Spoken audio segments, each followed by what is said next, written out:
Hello, my name is Nekan Wilby, and today I'd like to share some of my thoughts on how to thrive in an uncertain world.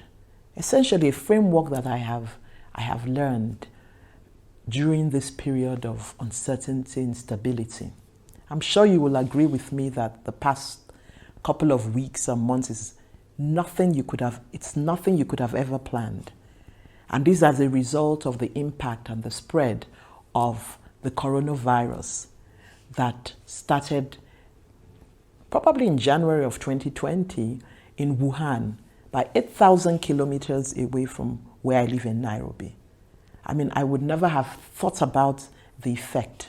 And I'm sure you are feeling the same way as well. Plans that you have made in 2019 and about to start executing as we're getting to the first quarter have kind of just stabilized, just stopped.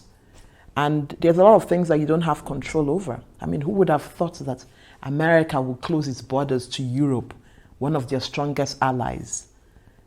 Italy is on a lockdown, where the whole nation of millions are on lockdown. And as a result, how do you feel? You kind of feel out of control, right? I'm a strategic planner, so for me it's very important that I have my plans and I'm working towards a plan, some kind of stability or an anchor. And so what happens when everything kind of just goes upside down? It's like, where do I even begin to plan again or even begin to make sense of the whole thing?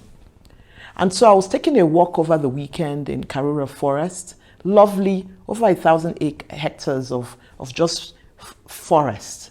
The woods and nature tree. And as I was thinking, just the impact of how interconnected we are, that something in Wuhan, 8,000 kilometers, will have such a direct effect because of just the technology, how we're connected, the supply chain. We're buying a lot of things from China. People are always traveling. Just 2 weeks ago, I was in London for 3 days on a board meeting. I would never have thought about that. So there's a lot of global travel, global commerce. And so how do we begin to make sense of just where do I start from? And then it was true in my work that I recalled a framework, and I'm sure you may know that, VUCA. And that was developed by two leadership consultants, Warren Bennis and Bat Nanus, in the late 90s, 1997. And VUCA means volatile, unexpected, complex. VUCA means volatile, uncertain, complex, and ambiguous.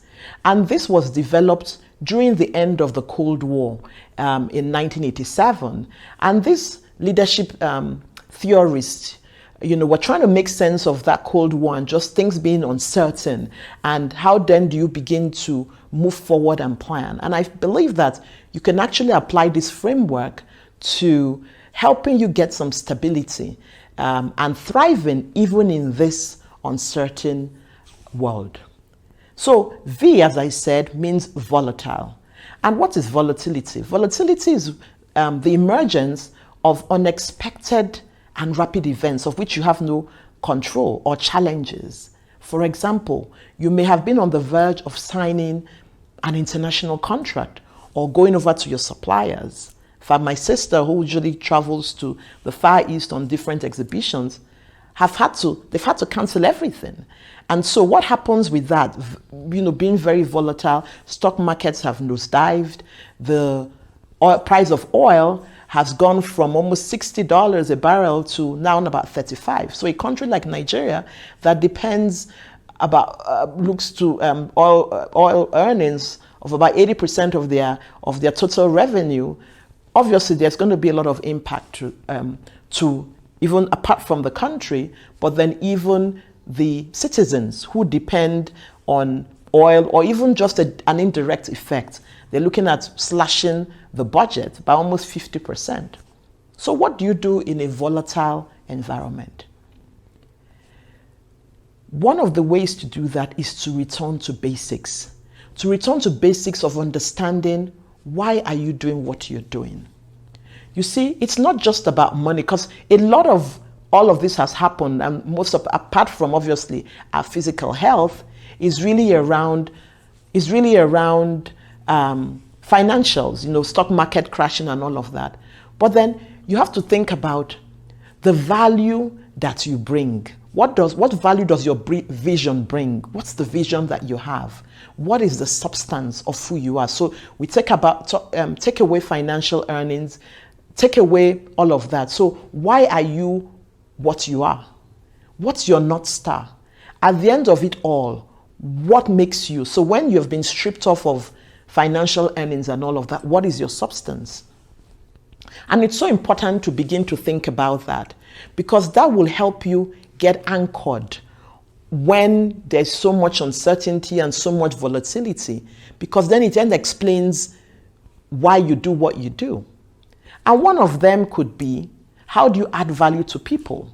What are your relationships like? So beyond making money, if you want, for a business owner, for example, beyond the money, which is good, I mean, that's why you're in business, but what is the value you're bringing and why are you doing that? Could you do that for free?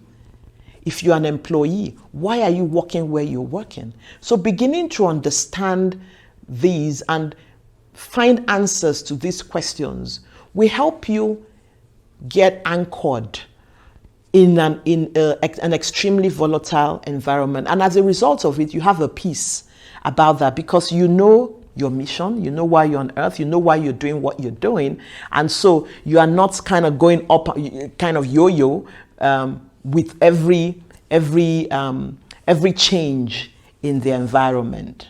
So I hope that this thought has given you some things to think about, to ponder in this rapidly volatile environment. Next week, I'll be sharing the second thought around what do you do in an uncertain world. My name again is Neka. I'd love to hear your comments. Also, what are you doing? How are you trying to anchor yourself in this volatile environment that we find ourselves in? Until then, while endeavoring to be successful, also make it a point of duty to live a significant life.